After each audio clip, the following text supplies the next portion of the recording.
ahoni, toka e pekia, Luisa Paongo, ko si hova be na ne foki. Ko si hova be ko ne to atu. Kai malo ia e pe, ai huafa si hova. Ko ke tau hiva, me hake, ke tau hiva i hono, tolngea wango fulu mā tolu e hivi. Tolu wango tolu e hivi, ke tau hiva, keu ihe e ki pe, e tau mai a ke whai, ko he wani a lea ko ia ki hoku ata mai. He mo o whanonga au, kau hanghanga whai, o hiki hiki te niti, o whai ki he wani.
toni ku toto mai ke whai ai hatau family uraki ai mahenga ngau e kalani mankau to oia me uraki ipseli apostolo ko Paula ke kau Kristiane o Tesalonika whae wahe taha tolu e vesi mo taha uraki Tesalonika wahe wha les taha tolu mo taha wha o kai te mauloto foki ke mau munoa kainga i he mea ke kakai ko moke ke oua te mau mamahi o hange ko e kakai ke he aia o kai hanau amanaki ke kapaulena o tau tui ne te kia sisu te ato tuu te he foki ko e kakai na e whakamohe ko mea ia sisu e omi ki nau tolu e o tua whakataha mo ia.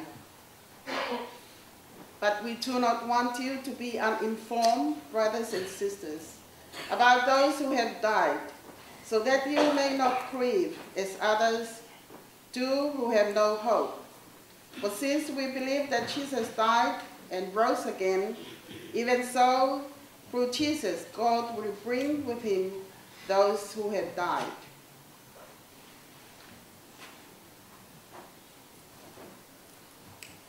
Ko e whawhia maali e, mo e amanak whakatu ameli e, i he taimi o e mamahi. Ko sisu ai whawhia maali. E ko sisu ai amanaki anga he taimi o e mamahi. Taimi o e mole o e ofana. Patap ke awhiwhio e tau taha i o tua. Patap ke lau maari e maa an oni o awhia i ho tau loto tong. Tau tui o awhia lau maari e tua he poto toa pe. O hange o e whiri anga tau iai he whiwhi.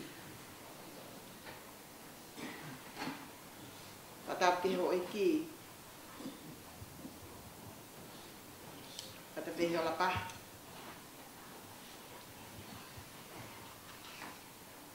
Patap ke Faifekau e Paongo wen.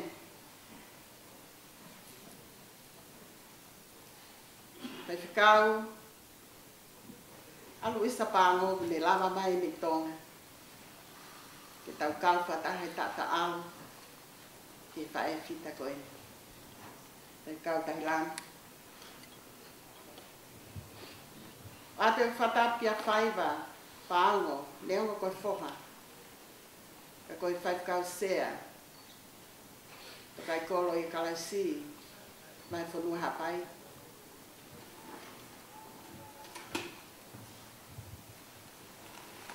Whatap makehe ki he pekia. Kutoka he pangai o tua. Ka koe whae whita. Luisa Paongo. Patap ke no whau e ki. Ulmotu ang. Kuluile o he pangai e hau. Kamata pa. Hamate fua. Siulua ka maa whare. Pekau matapule. Patap foki o se toata ka maa e ka ngā lotu klen inesi. Patap ke whanau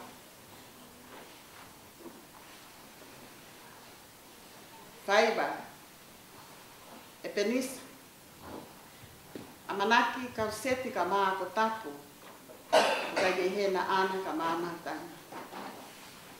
Tau tui o hen. Na loto. Na lau maari.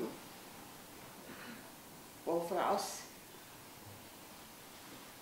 Whaiai e tau tata au ke whae koe. Wat whoke whatapi ko e Faifekau ko pikia whaia. Ko Faifekau e Paongo wen. Ti ko ni ka mai. Faifekau a koko. Kamai family katoa mo sias maheni mo kainga. Ko mo me amai ke tau maalali mo katoa nga ineongo o tau lang ko mamahi. Ka ko fae ria ko en. O tau tui ki tau tolu ko ma on oni. Ka ko fakoloa ia kilang. Te whae ku ki toko ni ko whaampe ke ki lave ki he pekia. Ko pekia o ko ilo ki ai. Kai wo matu ai te ko ki mone vai vaka mo salot. Api ko piluan. Mo matu a Filimone ko mele mafi mo vai vaka. Na ia hu se pamiti. O pekia, Piukala, Kamata, o pekia ia. Pero ko lale ki ai ko hinga ia ne mauhoa ia Piukala mo Luisa.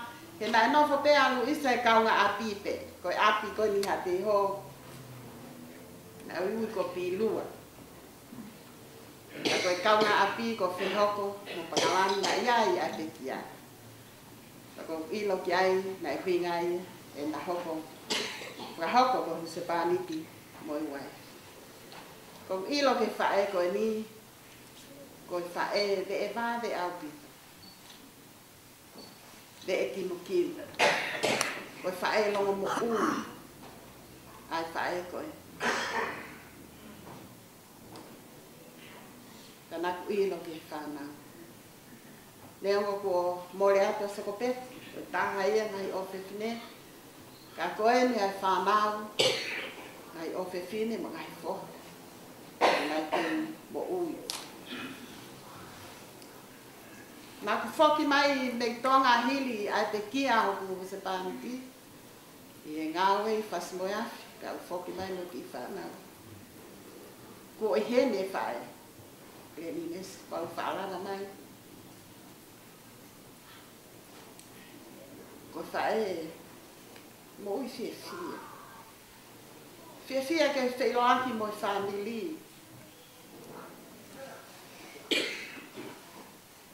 Nā ku ilo ki ai, ko whae nai mahi.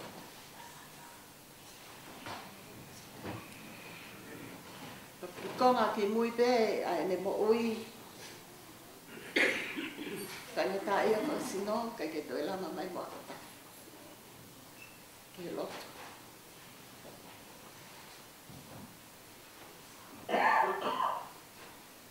Au sia tau e himanga fulu mataha.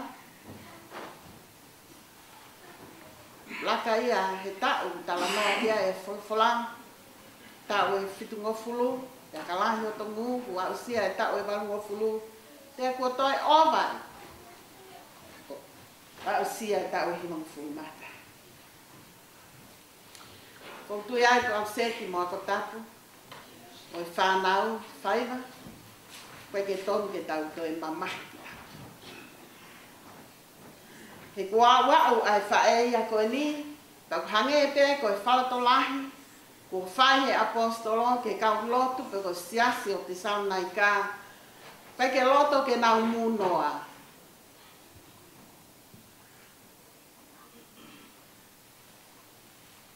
Pai ke loto ke nau munoa, i he mea ki he kakai, ua moha. Pai ke loto apostolo ke toi whaiha mamahi. Ke toi whaiha hohaa. Tau te fito, ki he au. Pek tau lau e ki tau tōru, koe maa anu. Tau e he mga fulu maa. He kua mahino a hono hala, kua mahino a hono whonga, kua mahino a hono tuku. Tala noa e wholwhola ko taimpe o e pekia, taimpe ko e to'o, more e manawa mea te tau tolu. Ko alu pe ko mamahe lau maari e ia mesino. Pea ku tui te hea e kalistiani. Tok whae tau tolu e tata alo, ke whae koe ni. Ka ko hono lau maria ka ukaristiane ka pau tau tuio hange. Ko tala noa e apostolo. Ko lau maria e fae ia ko en. O os i aufini. O otua. Pa fia maa ke tau fia maria ke tau to. Ako tapu koe. Na ke fai e tau hia fae koe. Mahina peka te tau tolu. Koe whatongia whainga taa au pita au pita. Ai tauhia kau vai vai, ku whakai whaka. Haoni ako ta, ko tui ku ke mau ai fia maa. O kai ke winga ku ke fia he maa vai mo whae ko ni, kua ke hela ia he ko whatongia ki. Ka koe uhi, ko omhe o tua e whainga maari. Ko whiunga. Ko taimi ke whokianga e whae ia koe. Ke ne maa e maa. Ko to'o atu e mamahi, ko to'o e whainga taa, ko to'o e langa. Ai to'o e. Ko maa e nonga. Mo e fie maari. I he awhini maa. Ko e tua maa. Taimi lihe tau hoha ahe, hoko mai e matepe tau oho vale. Oho vale hoko mai e matepe. Ko tau oho vale ko uhi ko e haa, he na kai ke aha tui ia te nauto, ia te tauto. Ko taimi ko hoko ai e whakatu utama ki, pe ango mai ko hoto whoha, pe ko huse pāniti, pe ko hoto waif, pe ko ai te tamaa, mate whakatu tā mate. Ko e whainga taa huna tai. Ai whahinga mate pehe. To e whainga taa nge kau karistiane o ka pau na i kai ha tui ia ki.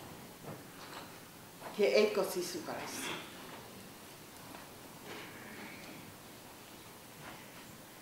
Kalau tolahi ki tau tolu he apostolo he poni tala mai ke owa mua te tau munoa, owa te tau mamahi te honga a he hoko. Ai ui ai o tua o hange ko ia. Tau katoa mai he whawhini. Ke tau tata alo te whae fita ko ni. Ke Luisa Paongo. Tala mai ke owa te tau mamahi o hange ko e kakai o kikai tui. He koe mea utangi whetuki ai e kakai o ki kai tui, ko hia koe ke nau tāri. Ai ui o hange ko ia, koe pōko ia. Te hange ko ia, o tau maheni, moi whae fita koe. Tala mai ka pao lewa na tau tui na te kia sisu. Pea totu, koe hae huinga o tau mamahia. Ko haa uhinga o tau hoha ai. Ko haa uhinga o tau tangi whetuki ai. Ka pau tau tui. Ko sisu ai polo polo. O e totu. Ko haa uhinga o tau mamahi. Te he whokainga. Ko ki nau tolo oku mohi ia kalaisi. Tala mai te nau tolo tuku e. Ia kalaisi. Ka ko tau tu ia he poni. Mo i wharatolahi ko whai. E he apostolo. He kau karistiane. I te saunaika. Tu watu e Paula hano Failotu ko Timote. Tane talangi tiai Timote. Whai tokanga. Ko ako ne kina i kakai. Te ko e siasi. I te saunaika. Tokanga ke nau tui. Tokanga ke nau whalala o tua. Tokanga ke ngahi mea e ako ne kina aki ki nau tō. Ai kau karistiani. Foki mai a Timote ke Paula mo Silvenius. O ngongo whakawhia au pito. Na e foki mai mo Timote. Talange Timote. Ko e whakawhite fitaa e kakai. Pe koe siasi pau au pita. Pau e nau tui ki e Akosi sukalesi. Ki taki e nau fe ofa aki. Mo e nau whakawheloto lahi aki. Pea koe kakai o nau tui mo oni i a sisukalesi. Whienga mau pea paula ke hunuake mawhai a kaukalisti ane mehe otua. Ko papau he apostolo ke nau hako koe kau tamai o eiki pe koe kau kaunanga ai otua mo ui mo oni. Whakakola he apostolo ke whai hono poupou mo no ako ne kina e kaulotu ke nau ilo ke nau tui mo whalala e iai e ahopehe. Pea kua pau ke nau toi tuu. Ko hiko nau tui. Nai toi tuu a kalaisi o nau tui ki ai mehepeki ai. Iyo si suna ne whai mo nau whakahauwhi. Whakahauwhi me ngai hauhau ai o tua o tūnuku mai. Nai tō kanga mālohi au pita paula ke siasi. Ko e alunga na nau whakahai i te Salonaika, ai tōonga mo ui, mo e tui mālohi ke a sisu. Ko e whaamuia ai apostolo ke nau laka o tāu, pia whakahui fua ke whinangalo. Whaamu ke nau tāli, ka nau tāngu fua ke whikau ai otua. Fia apostolo he ngongo ko whoki mai mo Timote. Ka inga, koe mea peia he kai te tau muno ai. Koe mea peia he kai te tau mamahi ai. Peho ha ai, i he tai me hoko mai ai, ai ui mo e pule ma oni ai o tua. Koe hi, koe kakai tui ki tau. Koe kakai tau tau koe tui ki a sisu kalaisi. Ka nā tau tui nai toi tuu me he peki a. Pa koe hoko mai ai ui ai o tua o hange ko ia.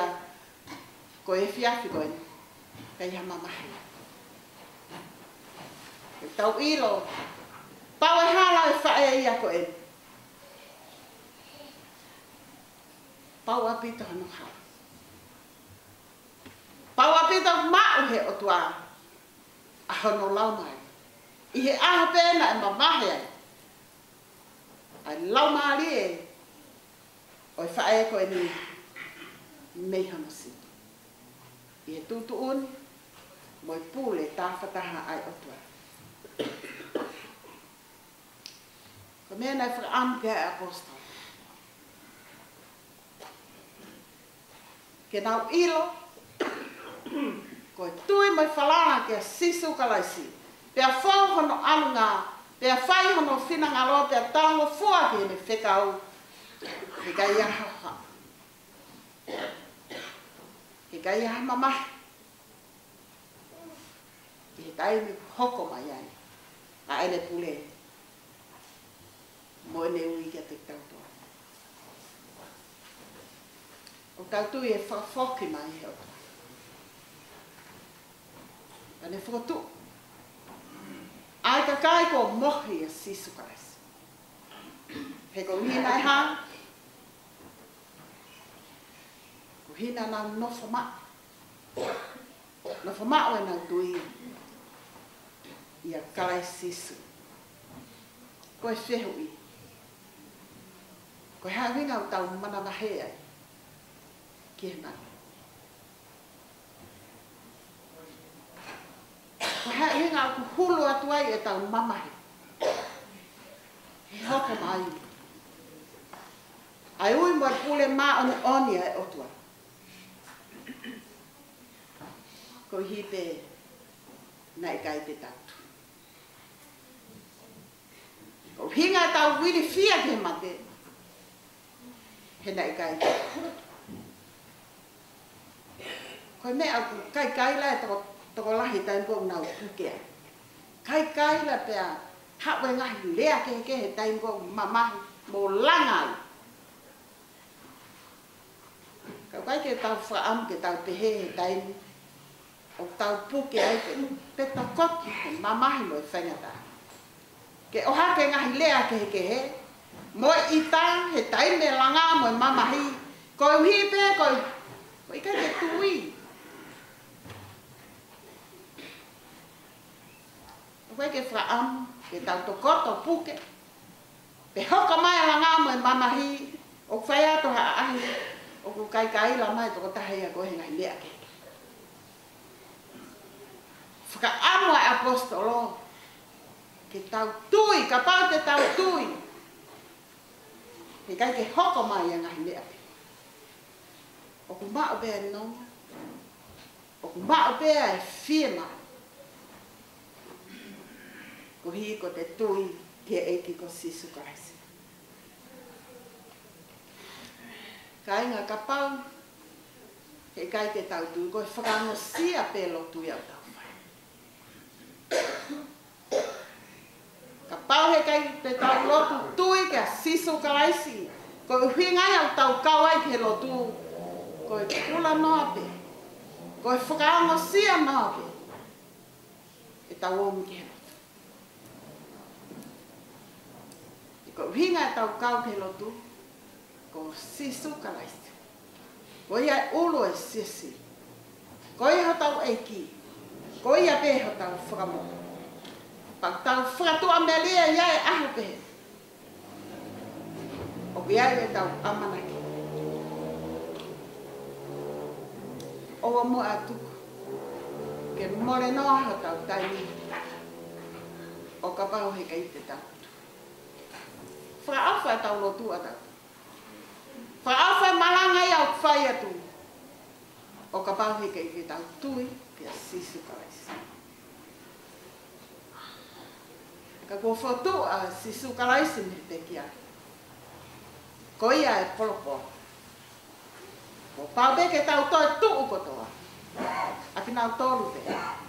Whamahina mai he apostolo. Aki nau tolu pe na etu. Ko harawa mea te tau whai. Ke tau hoko atu he whanonga a tau tolu ko eni o tau kei maa wai mo. Ko weiki. Ka maa e ka aina. Ko mahino e pe ki ani. O tau tolu ene o tau kei maa wai mo ui.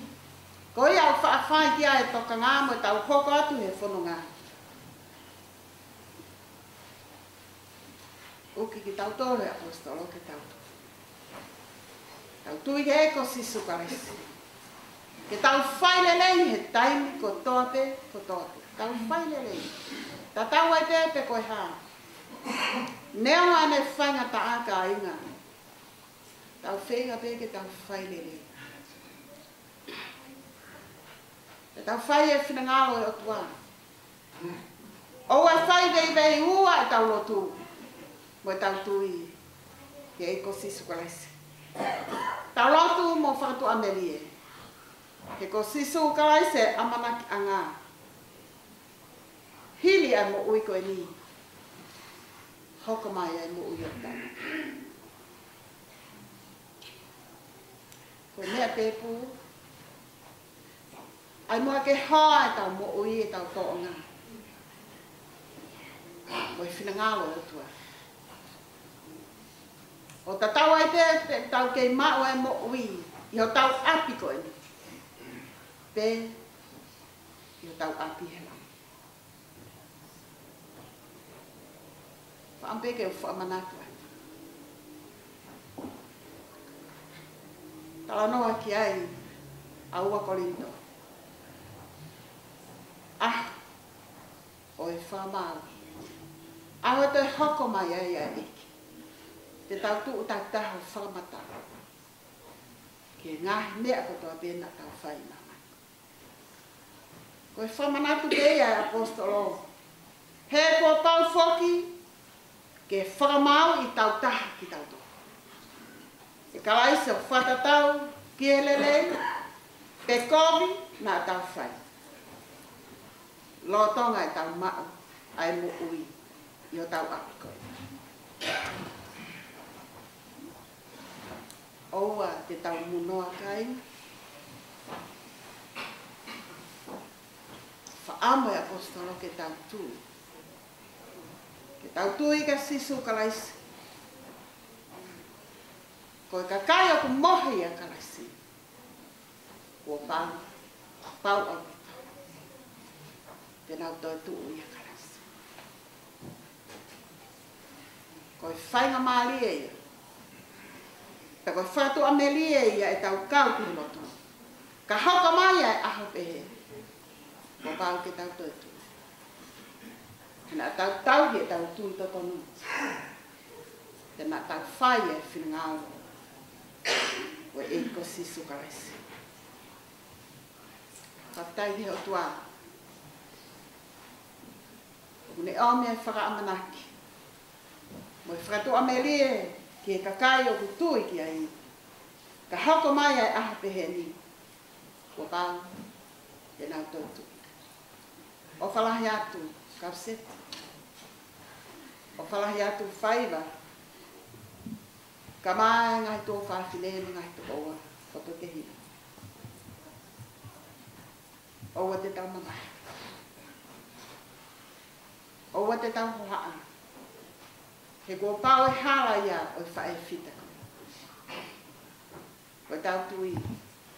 Tēne toi tuu. He na e mohe i a karaisi. Amen. Lea te i lao. Ni mange au ana mafulu mātolo e himi. Ko i haa ai vai koloa. Taata ape o sisu. Ko whee vai whakanonga. Taata ape o sisu. E ko i toki vai mahu inga lah. Vai ola o mamani. Taata ape o sisu.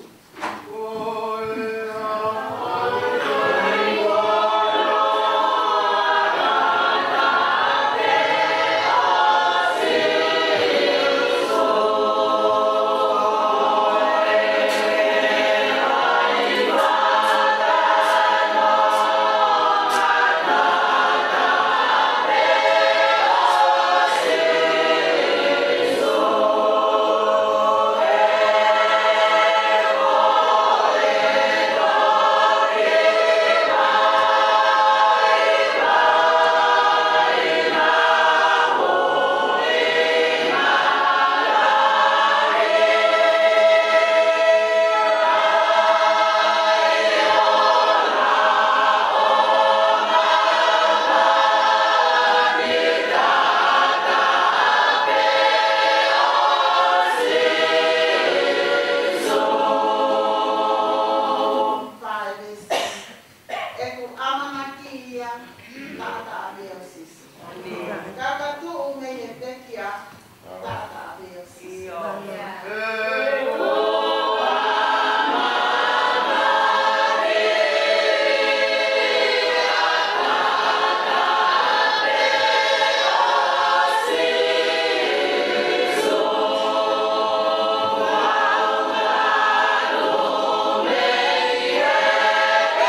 ta apea siso.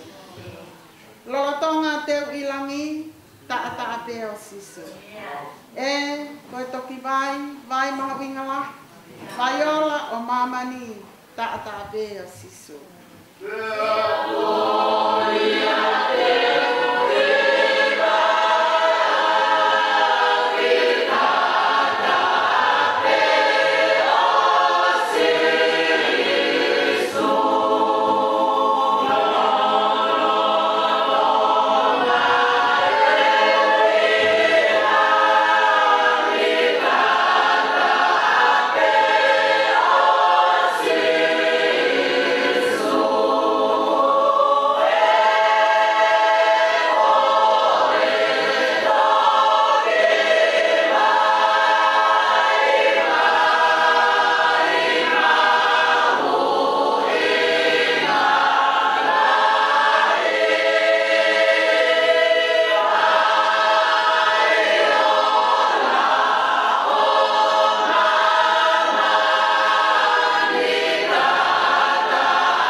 Kokoe na ke ngauhi ai langina, kokoe na ke ngauhi ai unimesi o mauiai, kokoe na ke whakatupu ai mea kotoape.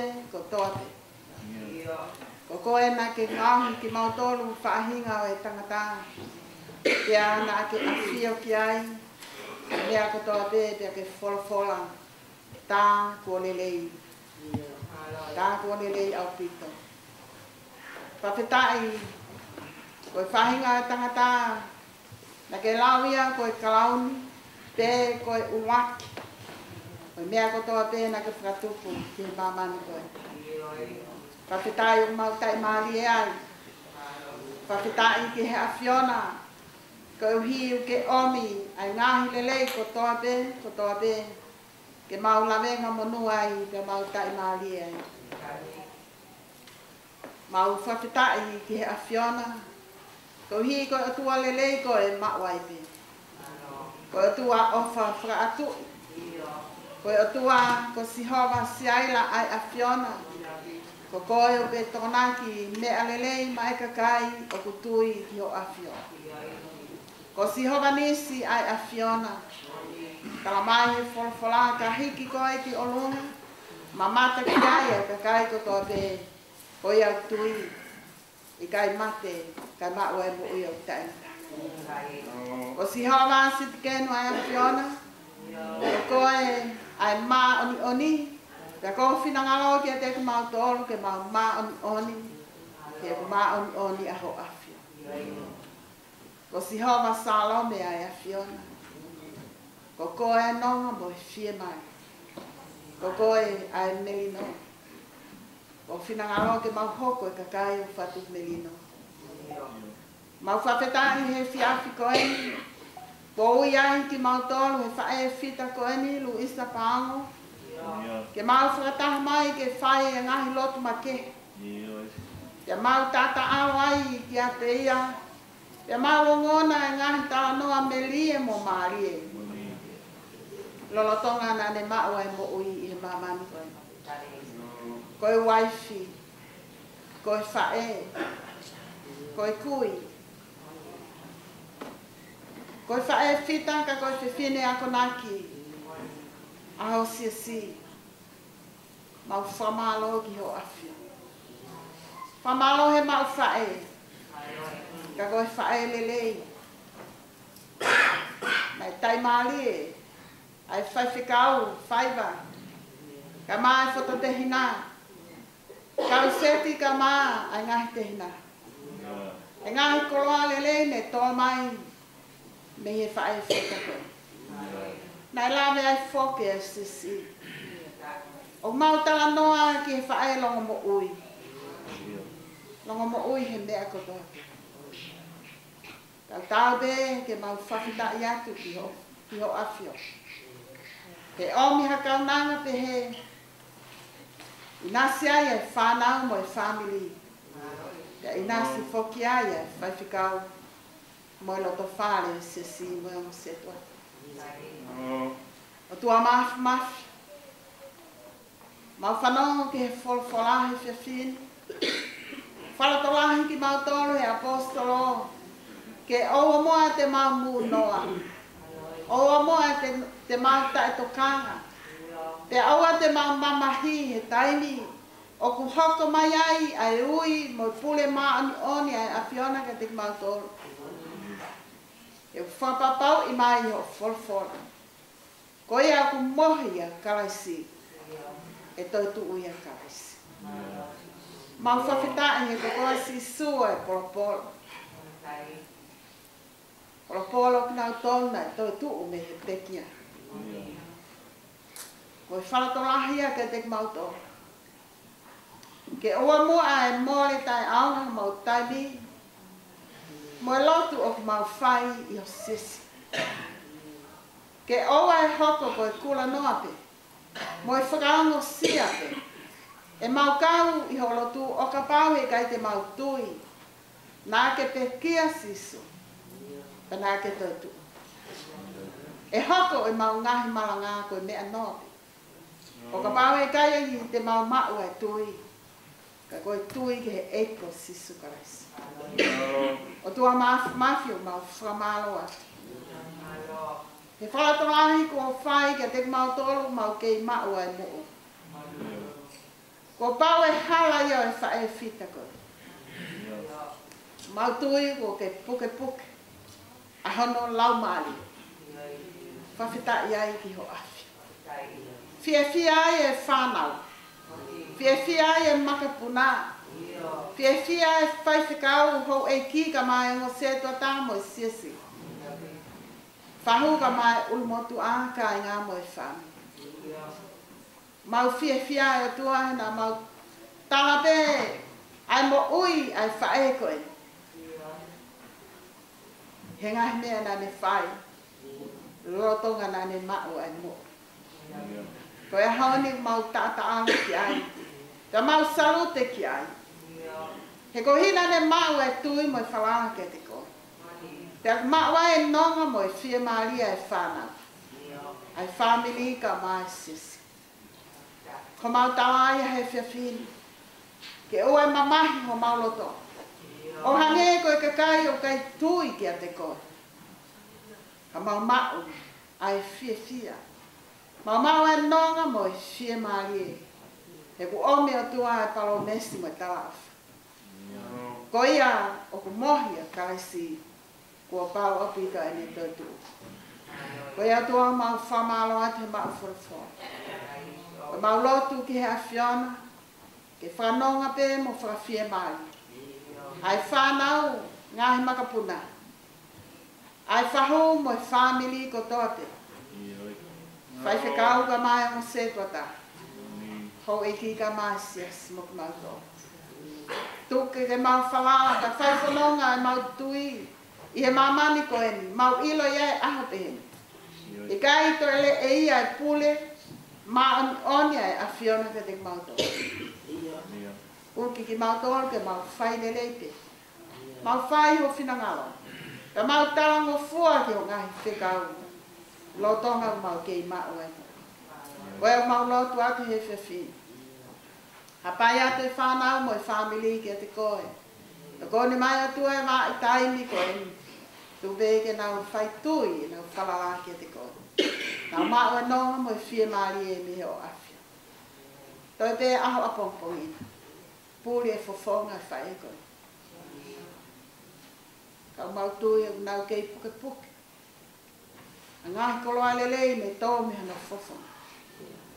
Hoko atu aki ai family. Kau mai nau ngahi whana. O mau hapai atu atua e ulmotu a ma ngahi whatongia ko toa pe. Mau kore ke kawai e awhiona. Tu peke lang ia e awhiona e mau fua whatongia. Ko hi, ko e kātoanga, ko e mau fia. He mo ui, ai whae ko ni mone tui kia te ko. Ma wapai ate Faifekau wa ana whatumia mamafa e aha pompongi. Ai whorowhora ko ne teu. O miha kelesi. Whapulupulu e he lau maalia e awhiona. Ai whekau wa mana ke tuku ki he family. Mok mautolo ke hoko ia ko whanonga mo e whakawhia maalia. Tā puaki mai. Tā puaki mai e family. Ai sia e kai ngā moi maheni. Tuku eiki ke mau hoko ke kau whamo oni pau. E mau tui mai mau whalanga ke te koi. Pei kai te mau mamahi. E kai te mau mamahi e taimi te ke ui ai ki mau tonu. E mau ilo whapapau. E mau mate ka kua pau e mau toi tuu. Ko hiko ko e Siutaisa. Whamore mōre ngahi ngau e toi ka wai e awhiona. Tuke lang ia toko taha pēa e awhiona. E mau mo ui mo i fua whatongia mau whai. Mau kore katoa ngahi ni ane te ko Sisu. O mau whaka mo ui e meni. Piukala.